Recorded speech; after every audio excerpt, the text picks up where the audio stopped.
mofinaina isan'andro atolotry ny mpitandrina rakotina valina maoly.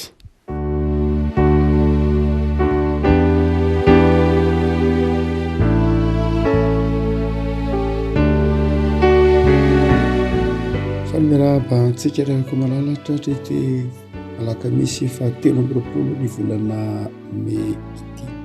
Ny mofinaina voalahatra ho antsika dia ny bokin'ny Isaia mpaminany. Isaia toko fahatraika amby enimpolo andiny voalohany ka hatramin'ny fahatelo.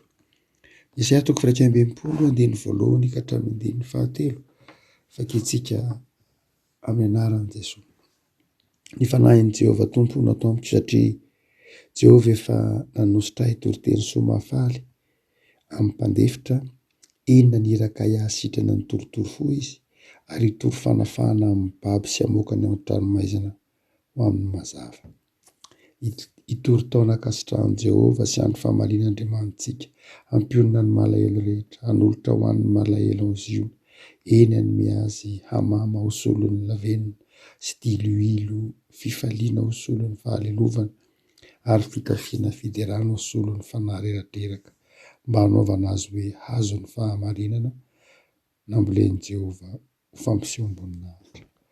Masina naovana masinana ny fahamarinana ny teninao no fahamarinana. Amen. Mandrakariva rehefa mamaky ny filazantsaraky ny Jaontsika ohatra na mamaky ny soratry Paoly dia matetika ny solomaso hijerentsika azy amin'ny asan'ny fanamasina dia mitodika amin'ny fampahirezana ny tenantsika. Romanina toko fahavalo manazava an'izany hoe mampahery ilay olona izay itoerany fanan'Andriamanitra ny fanamasina. Mampahery antsika ny fanamasina, mampahery antsika ananantsika herim-panahy, ananantsika hery ahafahantsika miatrika ny fakam-panahy, miatrika ny fizaham-toetra. Fa amin'ity Isaia toko fahatraika amby enimpolo ity dia misy toetra manokana izay aseho ny fanan'Andriamanitra. Ny fanamasina na ny olona mandray ny fanamasina dia amin'io andininy rehetra, indrindra ity andininy voalohany ka hatramin'ny fahatelo ity, dia mampitodika antsika mandrakariva amin'ny hafa. Tsy mampitodika antsika amin'ny fampahirezana ny tenantsika ihany, fa mampitodika antsika amin'ny hafa. Ny fanamasina dia mampisokatra ny saintsika ho amin'ny hafa. Isaia mpaminany. Ampahireziny tsika na mandray ny fanamasina itsika tsy ho an'ny tenantsika fotsiny ihany, fa indrindrindrindra ho an'ny hafa. Nisy boky lehibe anankiray asa tany amin'ny taona 1920 izy matevina dia matevina ilay boky. Efa-jato takila no any, nosoratana filôzofy anankiray antsoina hoe Philippe Steiner, izay frantsay izy io mpampianatra efa lehibe efa zoky olona nanoratra ity boky ity izy.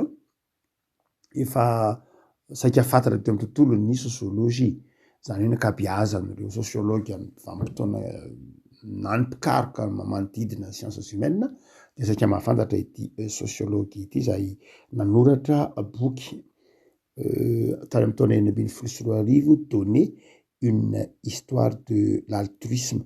Zay le boky mbola hita, mbola amidy eny amin'ny librairie maro isan-karazany, tsy dia tena matevina fa tonotony ihany vidiny.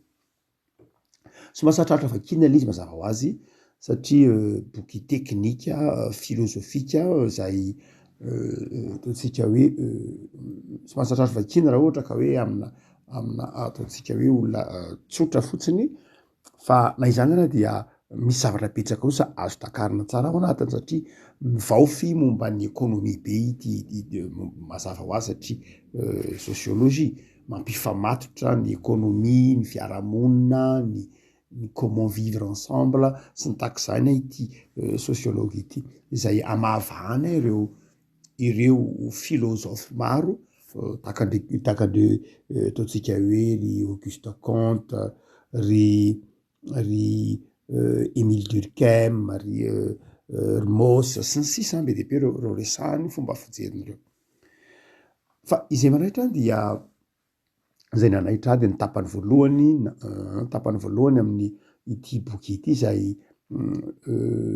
momba ny fanazavany Auguste Comte moa araka ny fahafantarantsika azy no voalohany vofy nampiasany teny hoe altruisme, izay midika hoe fisokafana amin'ny hafa, fitserena ny hafa, fitiavana ny hafa na lay hafa aza tsy fantatrao, na lay hafa zay tsy voatery hoe hafa akaiky anao, mety hoe mety tia ny hafa isika zay le hafa hitantsika de ny hoe ny zanatsika, ny mpiraidablio amintsika, ny mpifanodon'olona amintsika, fa lay hafa zay resahany Auguste Comte dia tsy voatery ho hafa fantatra fa mety ho hafa tsy fantatra mihitsy.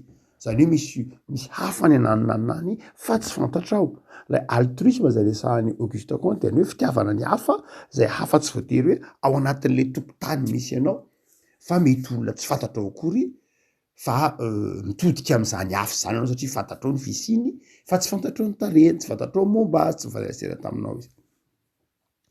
Dia hotsika manao hoe ity boky ity zay mamperitreritra be satria ao anatin'lay iresahany Steiner azy dia ampifandraisiny amin'ny fianakaviana, ampifandraisiny amin'ny fianakaviana indrindra rehefa manazava momba ny fijerin'ny Comte izy Auguste Comte zany dia ampifandraisiny amin'ny tantaram-pianakaviana na amin'ny fiainam-pianakaviana na amin'ny fianakaviana zay fototra hanolokoloana, fototra hibeazana, fototra zay hamantarana enarana sy ivelarana amin'ny antsoina hoe fitiavana ny hafa na fisokafana amin'ny hafa. Amindreo mpanoratra rehetra ireo zay vavahana de ny hoe tsy de tena hoe toetra mandeha ho azy na tonga voajanahary ao anatin'ny olona tsy akory ny fitiavana ny hafa, ny fitiavana ny hafa na ny fisokafana amin'ny hafa. Ary io fisokafana amin'ny hafa io ara dia misy karazany maro samy hafa. Misy fisokafana amin'ny hafa fa fitiavan-tena ihany ao ambadika, misy fisokafana amin'ny hafa fa tena fisokafana amin'ny hafa mba hampandrosoana ny hafa.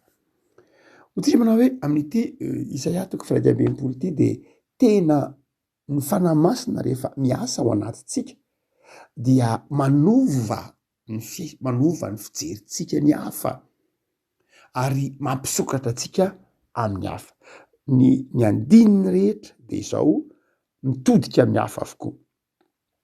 Manositra ahy toriteny soa mahafaly amin'ny mpandefitra izy, naniraka ahy sitrana nitorotoro fo izy, hitory fahafahana amin'ny babo izy, amoakany ao an-trano maizina, hitory teo nakasitrahana sy andro famaliana ho an'i Jehovah, hampionina ny malahelo sy ny hafa rehetra hanome mama ho an'ireo zay mijaly sy mangirifiry.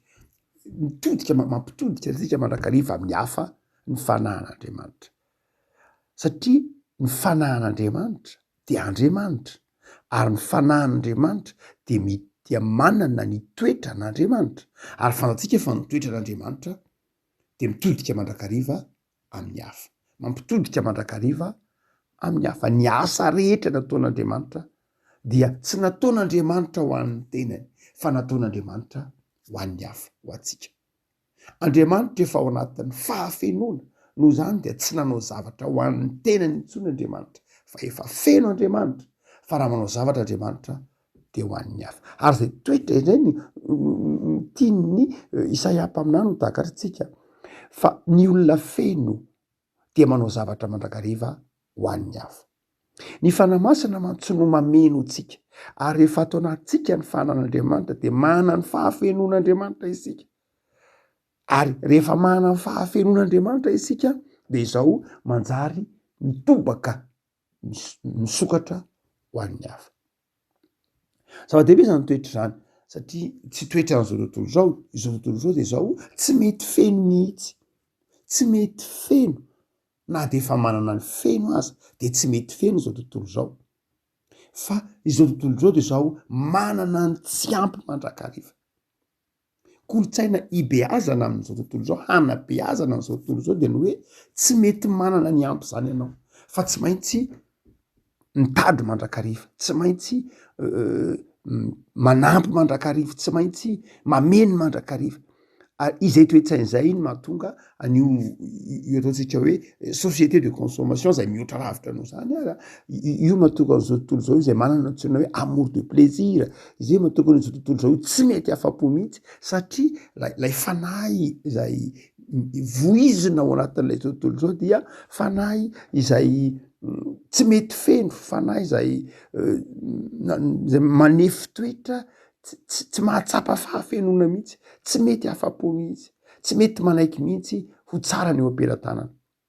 Ary io de manomboka hatrany amin'ny fanabeazana ny tokantrano, manomboka any amin'ny amy lafiny hoe amy lafin'ny toe-karena zay resahan'ny Philippe Steiner betsaka mihitsy mo lay fifamatorana lay toe-karena sy lay toe-tsaina mihitsy koa aza ny hoe tsy mety afa-po ny olona, tsy mety afa-po ny olona na ny lafin'ny marketing resahantsika isan'andro io ary io marketing resahantsika isan'andro io dia marina fa ilainy zany amy vaharitra, marina tena zava-dehibe zany fa manefy atsika tsy manefy toe-tsaina tsy mety mianina am'izay ananana, manefy toe-tsaina hoe ilaina daholo zay zavatra mipotra rehetra, raisy fotsiny ny finday, isaky ny firy taona de misy finday vaovao, isaky ny firy taona resaky ny firy volana de misy karazana finday vaovao de zao tsy mety afa-po mihitsy fa tianana an'lay manaraka foana, tianana an'lay manaraka foana, finday zany fa tsy finday ihany fa fiarakodia, tsy fiarakodia ihany fa sakafo, tsy sakafo ihany fa fitafiana, tsy fitafiana ihany fa voyage, tsy voyage ihany fa be dehibe ary io ary mety atraikatrina hatrany amin'ny ara-panahy hoe tsy mety afa-po mihitsy, tsy mety mahay mianina na de ao anatin'ny fiangonana misy ny tena aza na de ao anatin'ny fiangonana misy ny tena de zao tsy mety afa-po am'lay ara-panahy, tsy mety afa-po am'lay fiangonana misy ny tena fa mitady fiangonana hafa, mitady fahafampo hafa, mitady lasa toetra zao tontolo zao satria nahoana mahatsiaro hoe tsy mety feno, tsy mety feno satria tsy hoe tsy feno fa tsy mety feno satria lay fanahy ao anaty de mandrisika hoe tsy ianao nge tsy feno, ianao mila foana, ianao mila foana satria lay toe-tsaina azavainy Steiner mihitsy lay toe-tsaina dia ifamatorany lay tolotra sy tsinady ka de manjary toy ny mila zavatra foana ny olona anankiray, toy ny mila foana, toy ny mila foana, toy ny mila foana ary rehefa ao anatin'izany hoe toy ny mila zany de zao tsy afaka mizara mihitsy. Ny olona mitady mandrakariva, ny olona sondriana mitady de mandrakariva tsy sondriana manome, rehefa variana mitady loatra de zao tsy manam-potoana anomezana, rehefa variana mikaroka loatra de tsy manam-potoana hanolorana. Izay toe-tsaina zay no ahitsiny Isaia am'ty toko raika ambin'ny ty manao hoe mifanohitra am'izay ny soratra masina zay mampianatra atsika eto amin'ny fanahy masina de zao mampiditra toe-tsaina vaovao anatintsika mba hanahantsika toe-tsaina ny manome, toe-tsaina ny mizara, toe-tsaina ny hoe mitodika amin'ny hafa ary tsy lay hafa akaika ihany fa lay hafa zay any ananonany mety tsy fantatro mihitsy, lay hafa zay fantatro fa misy fa zao tsy takatry ny tanako, misy fa mety takatry ny tanako fa tsy mampanina ana tsy fantatro ary. Afako hotsika manao hoe mila miova toe-tsaina isika, miova toe-tsaina amin'ny lafiny hoe 7 tapitrisa 8 tapitrisa ny olona eto ambonin'ny tany be dehibe any ananonany any amin'ny firenen-kafa any misy olona mieritreritra malagasy, mieritreritra fiangonana kristianina tahaka atsika nefa tsy mahafantatra atsika fa ndraindray isika etoetoerana isika samytsika aza ndraindray tsy mahajery akory ireo any anjorom-bala eto anivon'ny firenentsika na eo anivon'ny mpifanolo-bodrindrina amintsika ary dia izay no asehony Isaia eto, jereo ireo zay mijaly ny fanahy masina dia mampirisika anao hitodika am'ireo voahilika any anjorom-bala iana any an-tsisim-boly ireo tsisy mieritreritra. Jesosy ngefa nampianatra ny hoe nao ange raha ohatra ka manao asa soa ianao hoe ka le olona afaka manao asa soa aminao ihany no anaovanao asa soa de izao hovaliany ny asa soa fa le olona tena tsy afaka mamaly anao mihitsy, le olona tena tsy mana fahafahana mamaly anao iny anaovana asa soa Jesosy. Le afako zava-dehibe ara ny hitaomany fanahy masina atsika hijery ny hafa, hisokatra bebe kokoa amin'ny hafa ary ny hafantarana fa ao aminao ny fanahin'i Jehova, ny fanahin'i Jehova tompo ato amiko ny fahazandiny voalohany satria nanositra hitoriteny ny somafaly amin'ny mpandefitra izy. Rehefa itoeran'ny fanahin'Andriamanitra isika miasa ao anatsika ny fanan'Andriamanitra de manjary mpitondra vaovao mahafaly ho an'ny mpiarabelona, ho an'ireo ory isika mitondra vaovao mahafaly. Ohatrany tsy de tena mahazatra ny olona loatra ny mpilaza vaovao mahafaly. Fandradray ny milaza vakiviana, ny miresaka zavatra mampatahotra, ny miresaka zavatra ataontsika hoe mahakivy, ny miresaka marina fa ilaina ny mamperitreritra fanao koaloha zany, fa indraindray de tafahoatra loatra indraindray rehefa miresaka amin'ny olona ianao de indraindray kiviana le olona. De hoy izy efa mijaly, izy efa nona, izy efa sahirana, izy efa nefa mbola zao mbola tsy hitondranao vaovao mahafaly ihany. De metra-panontany hoe fa ahoana moa zany nitondrako vaovao mahafaly? Zany ange tsy fanontaniana tsy mipetraka mihitsy e. Tsy tokony hipetraka fanontaniana akory anao manao hoe inona vaovao mahafaly hoentiko ho an'ny olona anankiray. Tsy tokony hipetraka akory zany fanontaniana zany, satria mahana vaovao mahafaly.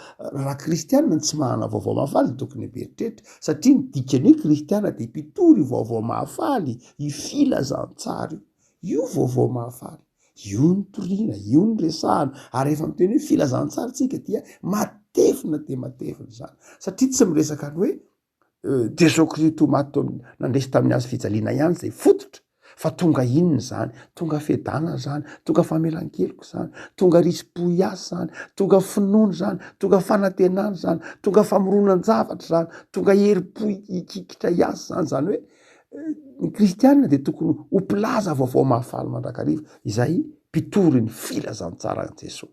Ary efa miteny hoe filazantsara tsika de fiainana manontolo zany. Ravako fanahy masina atao anatsika ara de manjary mampitodika atsika amin'ny hafa ka maniraka atsika ho mpilaza vaovao mahafaly.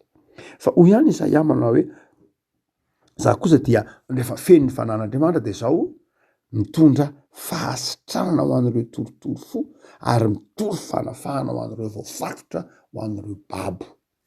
Eny akaikin'ny olona zay manana mila vonjy ny olona manana fanamasina. Ny fanamasina no mitondra ny olona ho eny akaikin'ny olona mila vonjy. Tsy ny mila vonjy akory ny tonga eo akaikinao, fa ny fanamasina no mitondra anao eo akaikin'ny olona mila vonjy.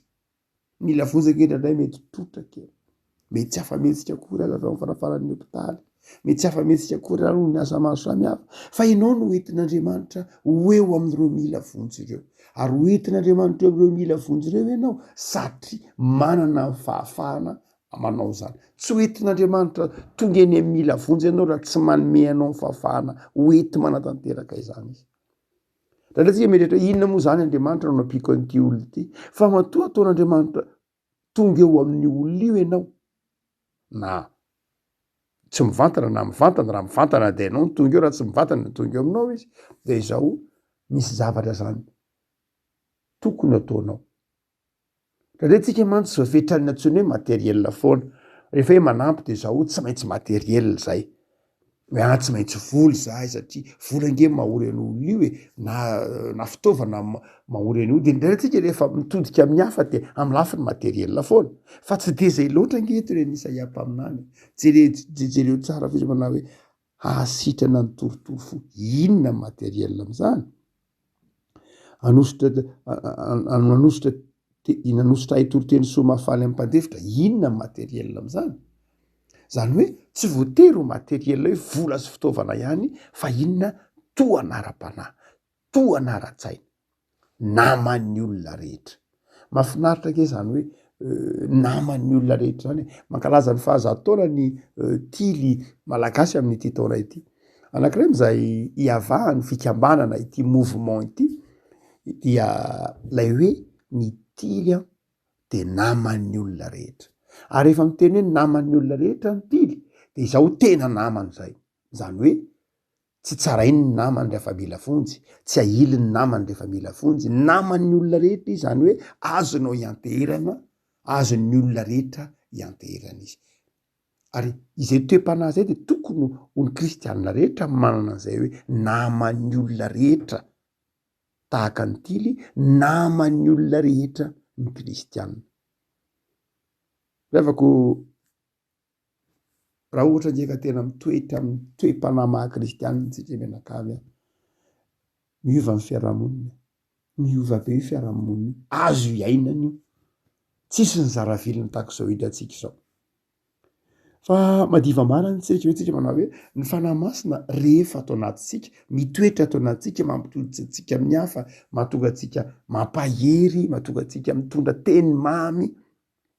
Fa izao koa mitory ny taona-kasitrahan'i Jehova ary indrindrindrindra mamonjy ireo olona azo pahoriana. Rehavako tsy mila mathématicien, tsy mila statisticien, tsy mila économiste reo fa mandehana makeny amin'ny hôpitaly eny amin'ny arabe, mandehana rivariva eto Antananarivo de ho hitanao fa anarivony ny olona mila vonjy eny an-dalambe rehetra eny. Ankoatr'izay anarivony olona mila vonjy ao anatin'ny trano fiangonana misy antsika io, anarivony olona mila vonjy amin'ireny toeram-pitsaboana ireny.